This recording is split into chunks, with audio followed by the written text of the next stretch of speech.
Kita lanjutkan pengajian kitab Matan Ahli Syuja' dan kita sudah membahas terakhir tentang kitab zakat. Maka sekarang kita lanjutkan kitab berikutnya, kitab Syiyam, kitab tentang puasa.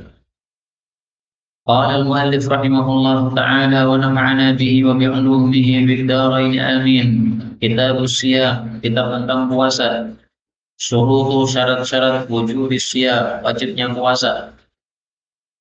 Wasyaraitu dan syarat-syarat wujub syiyam, wajibnya puasa. Arba'atu asya, ada 4 perkara. Yang pertama al-Islam, beragama Islam. Yang kedua al-bulu, sudah balik. Yang ketiga al-aql, berakal. Yang keempat wal qudrah 'ala shaum, mampu untuk berpuasa. Kaum muslimin rahimani wa rahimakumullah, puasa ada 2 macam. Ada yang wajib, ada yang sunnah. Yang wajib adalah 1 puasa Ramadan. Yang kedua adalah puasa melunasi hutang Ramadan. Yang ketiga adalah puasa nadar. Yang keempat adalah puasa membayar kafarah. Ini 4 puasa yang wajib.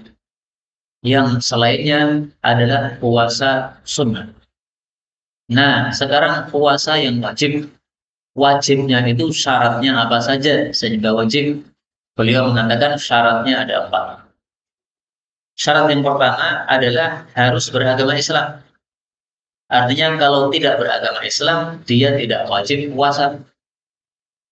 Dengan kata lain, kalau ada orang kafir, tidak usah kita suruh puasa Ramadan. Dia punya kewajiban yang lebih wajib daripada puasa Ramadan, yaitu masuk Islam, mengucapkan syahadatain.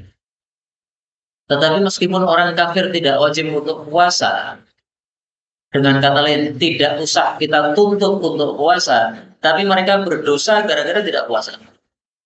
Jadi orang kafir itu dosanya numpuk-numpuk. Dosa pertama tidak masuk Islam, dosa kedua tidak sholat, dosa ketiga tidak puasa Ramadan, dosa keempat tidak haji, dosa kelima tidak bayar zakat. Semua kewajiban Islam dia berdosa karena tidak melakukannya.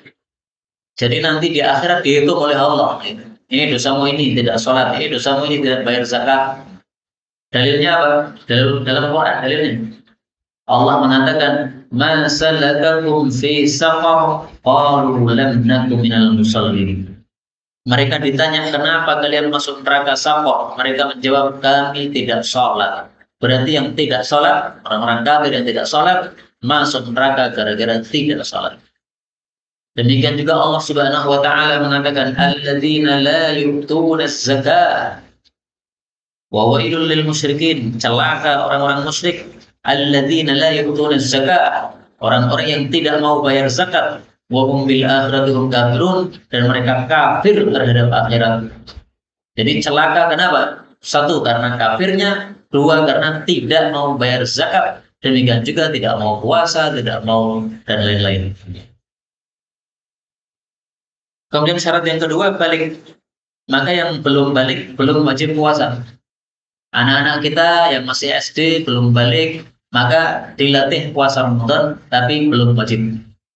Nah, kalau belum wajib kenapa kok dilatih? Supaya nanti ketika sudah wajib sudah terbiasa puasa.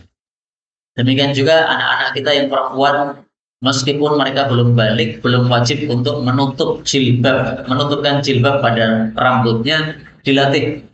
Sehingga nanti kalau sudah balik, sudah paham, oh saya punya rambut, ini wajib ditutup, tidak boleh dibiarkan terbuka di hadapan laki-laki ajnabi, supaya terlatih begitu. Umat Islam Indonesia ini kenapa kok banyak yang tidak pakai jilbab, anak-anak perempuannya, banyak yang tidak puasa Ramadan, itu gara-gara tidak dilatih oleh orang tuanya. Sehingga begitu sudah balik, belum terbiasa, disuruh pakai jilbab, mau, kenapa? Nggak dilatih tadi. Disuruh puasa Ramadan, mau, kenapa? Nggak dilatih, nggak siap. Orang itu biasanya makan 3 kali sehari, disuruh makan cuma 2 kali, apalagi waktunya subuh sama maghrib, susah sekali. Kenapa? Tidak dilatih. Andaikan dilatih akan mudah sekali seperti itu. Maka kemarin saya apresiasi ketika ada seorang teman kita posting anaknya dikasih hadiah, yang ngasih ya paling-paling orang tuanya. Orang tuanya posting foto anaknya dikasih hadiah. Kenapa dikasih hadiah? Karena dia sudah berhasil puasa penuh selama 1 bulan Ramadan. Puasa kosong dino. Nah, ini satu perbuatan yang baik dari seorang tua menghasut kepada anak-anaknya. Kalau kamu mau puasa dari subuh sampai maghrib, nanti kalau 30 hari penuh, nanti saya kasih hadiah. Jadi semangat, nggak ada masalah, seperti ini bagus. Meskipun tidak harus begitu, tapi ini sesuatu yang bagus. Kemudian syarat ketiga harus berakal. Berarti orang gila tidak wajib puasa. Maka kalau kita punya tetangga gila, dia tidak puasa Ramadan, ya biarkan aja, dia gila, nggak wajib. Kemudian yang syarat yang keempat, mampu puasa. Maka yang tidak mampu tidak boleh dipaksa puasa. Misalnya orang tua renta, dia Islam, dia balik, dia masih normal, akalnya masih sehat. Tidak pikun, tidak. Tetapi tidak mampu puasa. Kenapa? Usianya sudah 100 tahun. Dilit-dilit luwe, sebentar-sebentar lapar. Ya jangan diwajibkan puasa, tidak mampu. Anas bin Malik itu wafat sekitar usia 100 tahun. Itu 2 tahun terakhir beliau tidak puasa Ramadan karena udah nggak mampu. Nah, nanti akan ada pembahasan bagi yang tidak mampu itu diganti dengan apa, itu ada pembahasan. Kemudian itu siyam, kewajiban-kewajiban dalam puasa. Wa itu siyam, wa itu shaum, dan kewajiban-kewajiban dalam puasa arba'atul asya, ada 4 perkara. Yang pertama an-niyat, harus meniatkan. Yang kedua dan sampai keempat, wal imsaku 'anil akli wasyurb, menahan dari makan dan minum, ini nomor 2. Wal jima', menahan dari jima', ini syarat ketiga atau fardu yang ketiga. Wa ta'ammudil qai', dan menahan dari bersengaja muntah, ini syarat yang keempat atau apa? Fardu yang keempat. Jadi yang wajib dilakukan oleh orang puasa itu ringkasnya 2, ringkasnya. Meskipun beliau mengatakan 4, tapi ringkasnya 2. 1 harus ada, 2 harus tidak ada. Yang harus ada apa? Niat. Niat untuk apa? Niat untuk puasa. Puasa kan ibadah. Ibadah tidak sah kecuali harus diniatkan. Kita sholat harus niat sholat. Salat apa itu? Salat isya. Ada muncul dalam hati niat. Nah, niat ini disepakati ulama, ini adalah perbuatan hati, sehingga tidak usah dilafalkan. Rasulullah tidak pernah mengajarkan nawaitu shauma ghadin, tidak pernah. Karena itu Al-Imam Ibnu Qayyim dalam kitab Al-Hadiyun Nabawi, beliau menjelaskan Rasulullah dan para sahabat dan para tabi'in tidak pernah ada yang mengajarkan nawaitu shauma ghadin dilafalkan, tidak ada. Mazhab Syafi'i kok begitu? Yaitu mazhab Syafi'i yang salah paham terhadap perkataan Imam Syafi'i rahimahullah. Karena itu ya tidak usah diniatkan, meskipun orang-orang tidak usah dilafalkan, meskipun orang-orang pada melafalkan, ya biarkan saja mereka melafalkan karena mereka mengikuti mazhab Syafi'i, tapi kita tidak usah melafalkan karena tidak diajarkan oleh baginda Rasulullah sallallahu alaihi wasallam. Kemudian syarat yang harus tidak ada, yaitu harus tidak ada makan, harus tidak ada minum, harus tidak ada jima, harus tidak ada sengaja muntah. 4 ini harus tidak ada. Makan, minum, jima, sengaja muntah. Selama kita puasa tadi, dari subuh sampai maghrib. Begitu ada salah satu dari 4 ini, berarti sudah batal puasa kita, tidak sah puasa kita. Makan, minum, sengaja, batal. Jima, batal.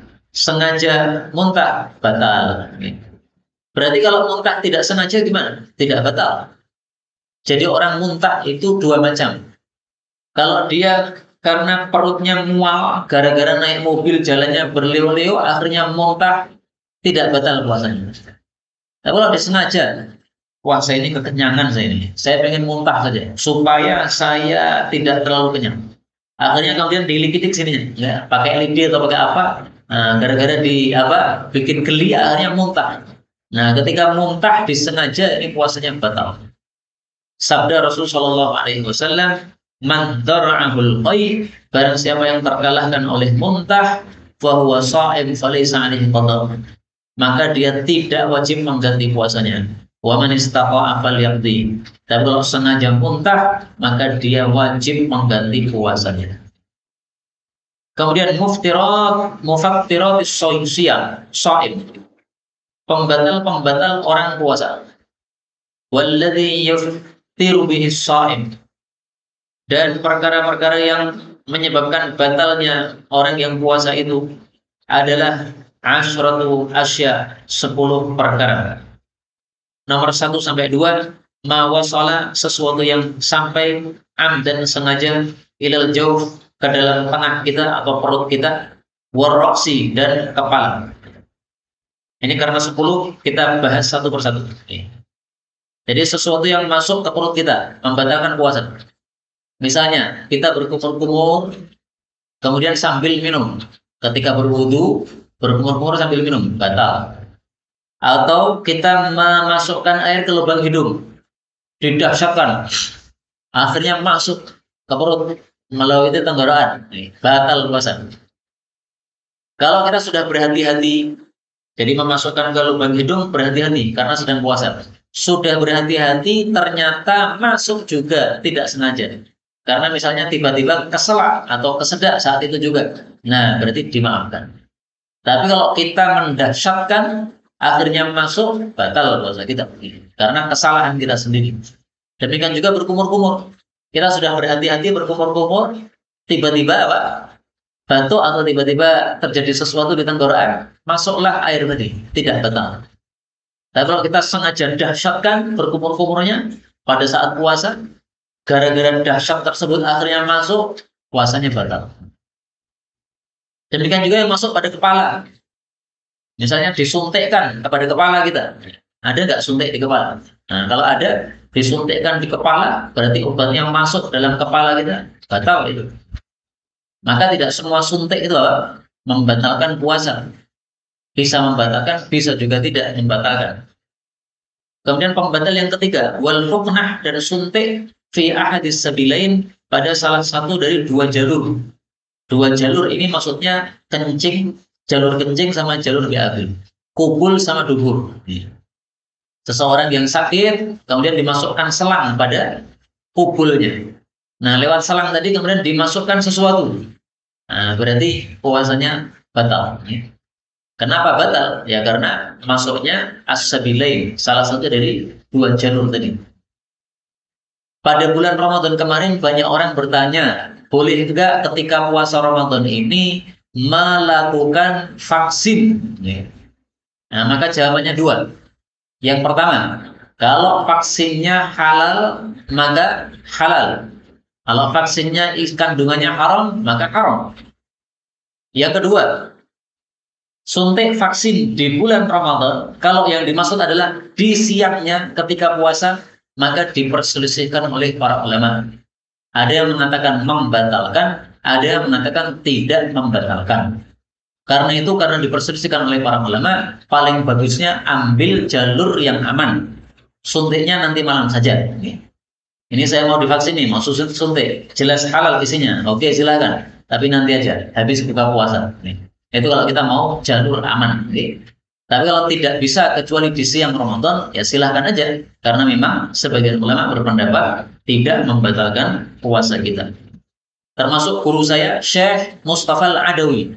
Beliau ditanya masalah ini. Beliau mengatakan, apakah suntik itu makan? Bukan. Apakah suntik itu minum? Bukan. Apakah suntik itu syahwat? Bukan. Ya berarti nggak batal. Karena orang puasa itu sesuai sabda Nabi SAW adalah yatruku ta'amahu. Yang namanya orang puasa itu meninggalkan 3. Apa yang dia tinggalkan?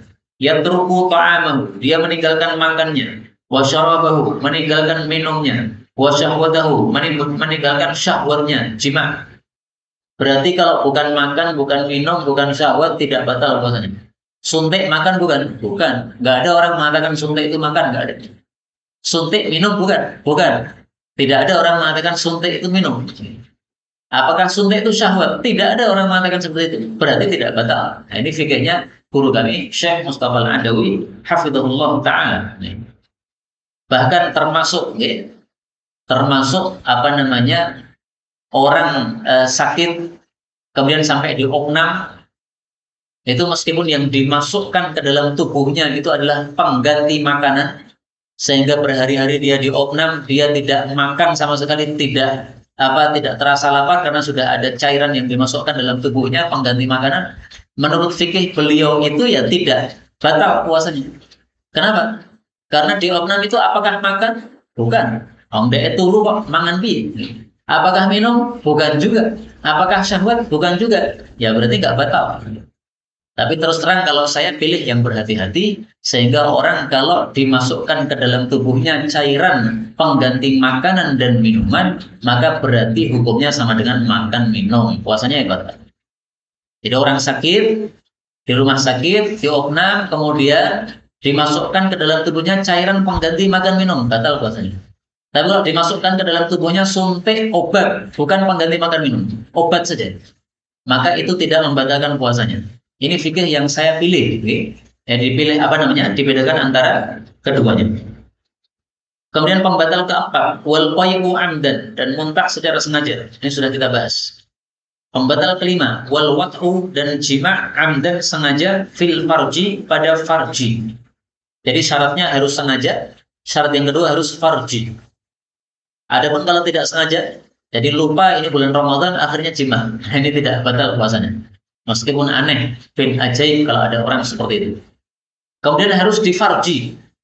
Farji mencakup kubul sama dubur. Karena dua-duanya sama-sama farj. Farji itu sesuatu yang ada lubangnya. Kubul itu farjun, kemudian dubur itu juga apa? Farjun. Jima pada dubur haram, sekaligus membatalkan puasa. Adapun kalau tidak pada kubul dan dubur, misalnya pada antara dua paha misalnya, maka ini tidak membatalkan puasa, kecuali kalau keluar mani. Nah, maka yang keenam, wal inzal, keluar mani an mubasyaratin, karena bersentuhan kulit. Bersentuhan kulit tangan, bersentuhan kulit kaki, bersentuhan kulit apapun ya, dengan istri akhirnya keluar mani, nah itu batal puasanya. Karena itu suami istri boleh enggak ketika puasa berciuman? Mohon maaf, boleh apabila yakin tidak keluar mani.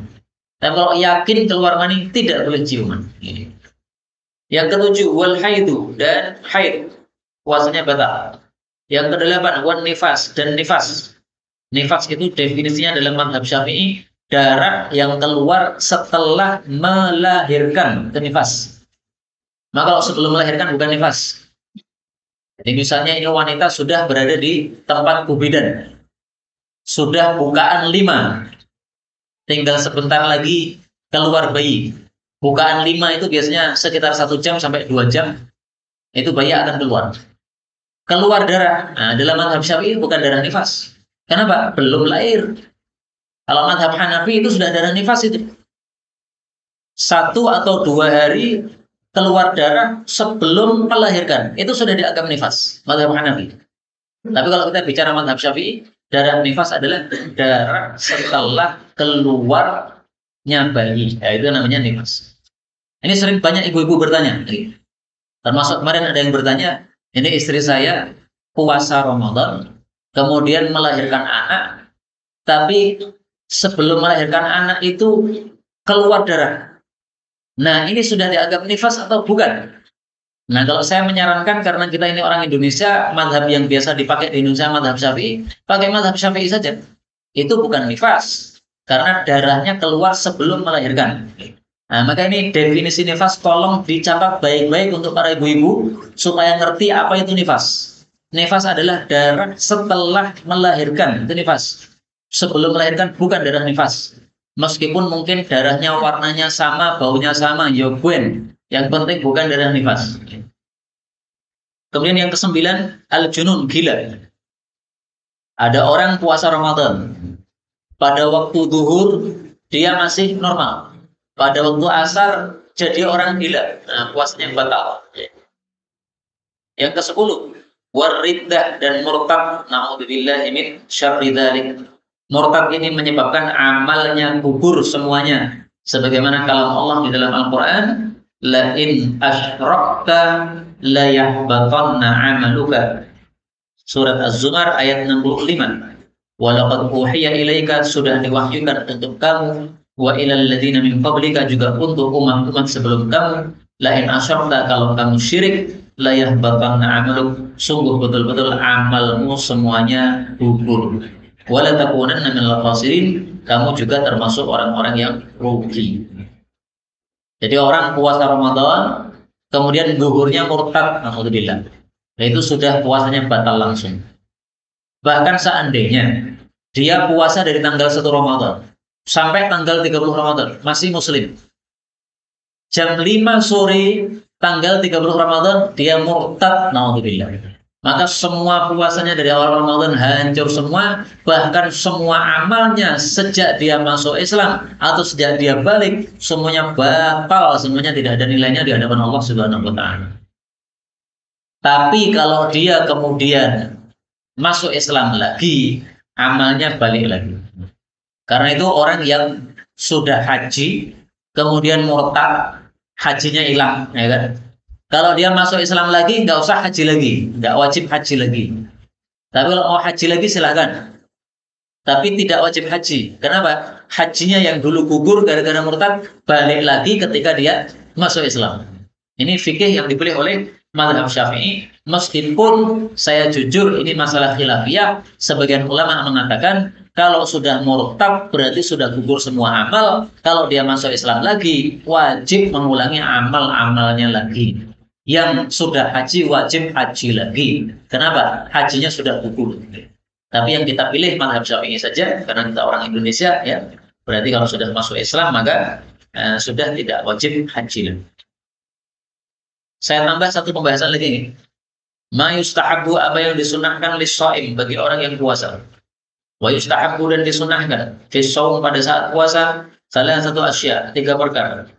Pertama, ta'jilul fitr, menyegerakan buka puasa. Yang kedua, ta'khirus sahur, mengakhirkan sahur.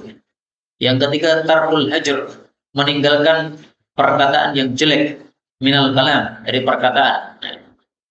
Jadi 3 ini harus kita lakukan pada saat puasa, hukumnya sunnah. Begitu mendengar adzan maghrib, langsung ambil kurma, baca bismillah, makan. Bukan bismillahirrahmanirrahim. Karena sebelum makan Nabi mencontohkan bismillah. Adapun sebelum baca Quran, bismillahirrahmanirrahim. Jadi yang dimaksud menyegerakan buka puasa itu langsung buka puasa begitu sudah tiba waktunya, yaitu tenggelamnya matahari ditandai dengan adanya adzan maghrib. Maka jangan seperti orang-orang Syiah. Orang-orang Syiah tandanya pada bulan Ramadan begitu mendengar adzan maghrib tidak ada makanan yang disentuh. Mereka nunggu sampai gelap gulita. Kalau sudah gelap gulita baru makan. Jadi kira-kira orang-orang Syiah itu kalau Ramadan mendengar adzan maghrib segera sholat, habis sholat maghrib baru makan. Nah, itu tandanya orang Syiah. Maka kalau ada seorang Muslim bulan Ramadan mendengar adzan maghrib langsung makan, pasti dia bukan apa? Orang Syiah. Karena menurut orang Syiah seperti itu puasanya batal karena belum waktunya buka puasa. Mengakhirkan sahur, kira-kira ya jam 4 kita makan sahur, karena adzan subuhnya 4:30. Waktu setengah jam sangat cukup untuk kita makan. Itu mengakhirkan sahur. Ini semuanya sunnahnya para nabi. Dalam hadis yang sahih disebutkan salasun min akhlaqin nubuwah. 3 termasuk akhlaknya para nabi. 1, menyegerakan buka puasa. 2, mengakhirkan sahur. 3, meletakkan tangan kanan di atas tangan kiri ketika sholat. Allahu Akbar. Nah, sedekap. Jadi jangan seperti orang-orang Syiah, Allahu Akbar dilepas. Enggak, Allahu Akbar sedekap. Tapi tolong diperhatikan, tidak semua yang Allahu Akbar kemudian tangannya dilepas berarti dia Syiah. Tidak. Mazhab Maliki mereka juga seperti itu. Padahal Imam Malik sendiri, beliau kalau sholat Allahu Akbar sedekap. Tapi mazhab Maliki malah apa? Allahu Akbar dilepas. Nah, jadi kadang-kadang mazhab itu tidak sesuai dengan imamnya. Mazhab Syafi'i berbeda dengan pendapatnya Imam Syafi'i. Kadang-kadang mazhab Maliki berbeda dengan pendapatnya Imam Malik sendiri. Kadang-kadang. Contoh yang lain, Imam Malik berpendapat puasa Syawal adalah makruh. Sementara mazhab Maliki berpendapat puasa Syawal adalah sunnah. Sebagaimana mayoritas para ulama berpendapat seperti itu. Nah, kembali ke sini, orang yang Allahu Akbar tidak sedekap itu tidak selalu Syiah, dia kadang-kadang orang bermadzhab Malikiyah termasuk Ahlus Sunnah. Kemudian wa yahrumu dan haram siyamu khamsati ayyam, puasa pada 5 hari. 1 dan 2 al-Idan, puasa 2 hari raya, Idul Fitri, Idul Adha. 3 sampai 5 ayyamun tasyrik ats-tsalatsa, hari-hari tasyrik yang 3, tanggal 11, 12, 13 dari bulan Dzulhijjah.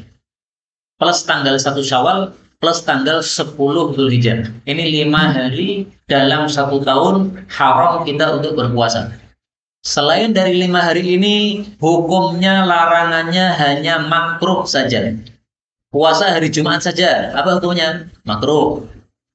Puasa hari Sabtu saja, apa hukumnya? Makruh menurut sebagian ulama. Tapi menurut mayoritas tidak makruh. Beliau mengatakan wa yukrahu dan dimakruhkan shaum berpuasa yaum syakki pada hari keraguan illa ayyuwafiqa adatan lah, kecuali kalau bertepatan dengan adat puasa dia. Yang dimaksud yaum syakki, hari keraguan, itu adalah tanggal 30 Sya'ban ketika cuaca tidak cerah. Saya ulangi lagi, yang dimaksud hari keraguan adalah tanggal 30 Sya'ban ketika cuaca tidak cerah. Kalau cuacanya cerah, maka itu bukan yaumus syak. Kenapa? Karena kalau cuacanya cerah, maka sudah jelas ketika kita melihat ternyata tidak ada hilal yang muncul, berarti memang itu tanggal 30 Sya'ban. Tapi ketika cuacanya tidak cerah, cuacanya mendung, itu meragukan kita. Ini sebenarnya sudah muncul hilal atau belum? Bisa jadi sudah muncul hilal tapi tidak kelihatan gara-gara adanya apa? Mendung tadi. Nah, itulah yang disebut sebagai hari keraguan. Beliau mengatakan makruh puasa pada hari tersebut. Jadi tanggal 29 sore kita kan melihat hilal kan. Ternyata hilalnya nggak terlihat. Kenapa? Karena mendung. Nah, kita disuruh menggenapkan Sya'bannya jadi 30 hari. Nah, tanggal 30 Sya'ban itulah yang disebut sebagai yaumus syak. Kalau kamu puasa pada hari tersebut, hukumnya makruh menurut mazhab Syafi'i. Sebagian ulama yang lain berpendapat haram karena dilarang oleh Rasulullah Shallallahu Alaihi Wasallam, kecuali kalau bertepatan dengan adat puasa kita. Misalnya puasa Ramadan hari Selasa mulainya, sementara yaumus syak ini hari Senin. Orang biasa puasa Senin Kamis, silakan puasa Senin Kamis dilanjutkan, tidak ada masalah. Inilah kaum muslimin rahimani wa rahimakumullah yang dapat kita bicarakan pada pertemuan kali ini. Benarnya dari Allah Ta'ala, kalaupun ada salahnya fa astaghfirullahaladzim wa lakum walhamdulillahi rabbil alamin.